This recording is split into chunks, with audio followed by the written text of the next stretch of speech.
مسجد کی طرف چل کر جو آپ قدم اٹھا رہے ہیں نا، یہ جو آپ کے قدم جا رہے ہیں، ہر قدم صدقہ ہے آپ کے لیے، ہر قدم آپ کے لیے صدقہ ہے۔ اس سے گناہ مٹتے ہیں، نیکیاں ملتی ہیں، ثواب ملتا ہے۔ محترم اور محتشم عاشقان رسول، تو اپنے اندر یار جماعت کا جذبہ پیدا کریں۔ آپ دیکھ لیں یہ کتنے نماز کے بعد کئی ایسے ہوں گے، کئی کی شرعی مجبوری بھی ہوتی ہیں، اگر کسی کو کوئی عذر ہے نا کہ میں اس وجہ سے جماعت میں شامل نہیں ہو رہا، یار اللہ نے ہمیں ایک پورا پراپر طریقہ کار بتایا، فَاسْأَلُوا أَهْلَ الذِّكْرِ إِن كُنتُمْ لَا تَعْلَمُونَ۔ اللہ نے ارشاد فرمایا اگر علم نہیں ہے تو علم والوں کے پاس آؤ، علماء کے پاس آؤ، مفتیان کرام کے پاس بیٹھو، اپنی وجہ بیان کرو اور مسئلہ پوچھو، ہو سکتا ہے تمہارا کوئی حل نکل جائے، لیکن ایسے یار اپنے آپ کو جماعت سے محروم نہ کرو۔ محترم اور محتشم عاشقان رسول، نماز جماعت کے ساتھ پڑھیں، اس کی بڑی برکات ہے۔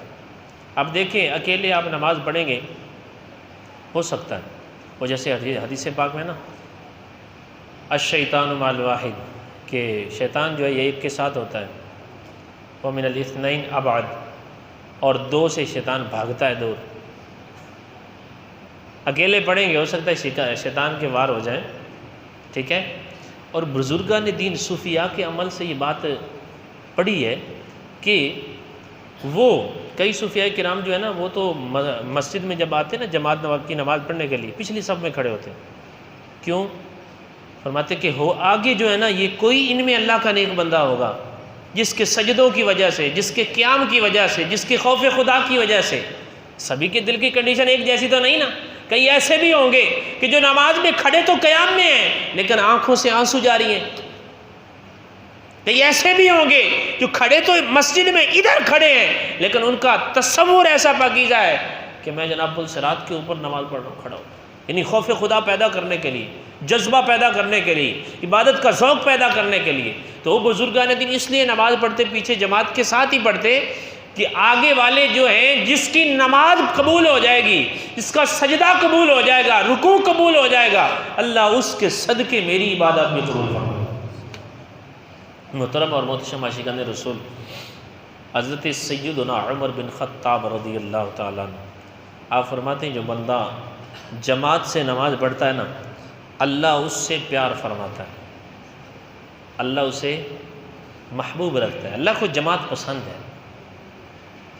یہ جو الگ میں یہ نیا فتورہ کھڑا کرنے والے شروع ہو جاتے ہیں نا درمیان میں، یہ پتہ نہیں کیا کرتے ہیں۔ جب تک امام شریعت کے مطابق ہے نا ہمیں کبھی بھی اپنے آپ کو اس ثواب سے محروم نہیں کرنا چاہیے، جماعت کے ساتھ نماز پڑھیں۔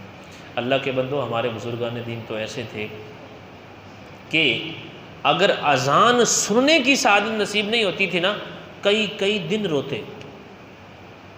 ایک بزرگ رحمۃ اللہ تعالی علیہ کی نماز ایک مرتبہ جماعت سے نہ پڑھ سکے، فوت ہو گئی جماعت، تو ان کی عیادت کرنے کے لیے صرف ایک شخص آیا، تو پتہ انہوں نے کیا جواب دیا کہ یار میری نماز کی جماعت فوت ہوئی، صرف ایک شخص آیا میری عیادت کرنے کے لیے، یار کیسے تیری نماز کی جماعت کی فوت ہو گئی؟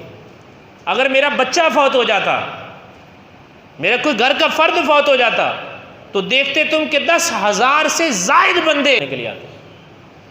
یعنی دین کو لوگوں نے ہلکا سمجھ رکھا ہے اور دنیا کو اہم ترین سمجھ رکھا ہے، اور یہی کنڈیشن ہے۔ آپ دیکھ لیں کیسی صورتحال ہوتی، ہماری نمازوں کا حال دیکھیں، ہماری تلاوت قرآن کا حال دیکھیں، دین سے محبت کا حال دیکھیں، اگر دین سکھانے کا معاملہ آئے، اپنے بچوں کو سکھانا ہے، اس میں اپنا حال دیکھیں کہ ہمیں کتنی محبت ہوتی ہے۔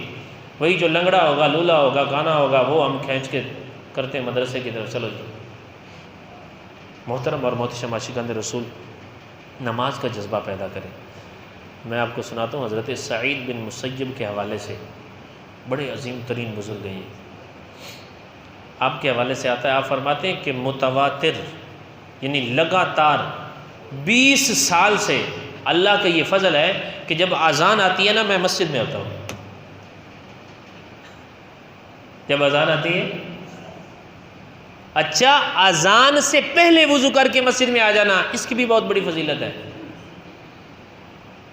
ٹھیک ہے۔ اذان آتے ہی مسجد میں آ جانا، اس کی بھی فضیلت ہے۔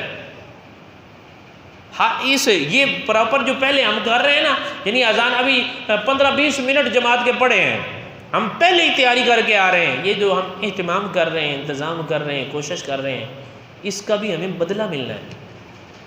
آپ ذرا ذوق دیکھیں، کیا ان کی مصروفیات نہیں تھی؟ ان کے بچے نہیں تھے؟ سب کچھ تھا۔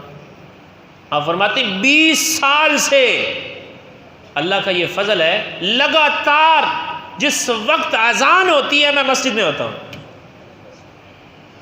اور ہم جس وقت جمعے کی دوسری اذان ہوتی ہے ہم مسجد میں ہوتے ہیں۔